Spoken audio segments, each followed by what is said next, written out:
Hello everyone. তো আমাদের এখানে ছিল সেদিন বিশ্বলক্ষ্মী মায়ের ওখানে হরিসেবা। তো হরিসেবা হচ্ছিল 2-3 দিন ধরে। আমরা আশেপাশ করে আসার সময় আর পাইনি। ফাইনালি চলেছিলাম আর আমি এখানে একটুখানি হরিসেবা শুনতে, আর আমাদের যেহেতু ভোগ এখানে দেওয়া হয়েছিল তাই জন্য ভোগ নিতে। আর এখানে এসে বেশ ভালোই লাগছিল দেখতে, সবাই কি সুন্দর নাচ করছে আর খুব সুন্দর কীর্তনটাও হচ্ছিল, শুনতে বেশ ভালোই লাগছিল। আর কিন্তু খুব ছিল, প্রচন্ড পরিমাণে গরম ছিল, আর আমার তো ঘেমে এই অবস্থা হয়ে গেছিল।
লাইন দিন, অনুগ্রহ করে বলছি, 4টে কাউন্টার আপনারা লাইন দিন, এক এক করে মাঝে নিন, আমাদের 15 মিনিট সময় দেবে।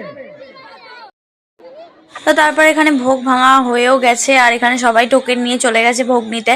আর এত ভিড় ছিল বলে আমরা যাচ্ছিলাম না। ফাইনালি তারপর মা আর আমি এখানে দাঁড়িয়েছিলাম একটু পরে যাব বলে।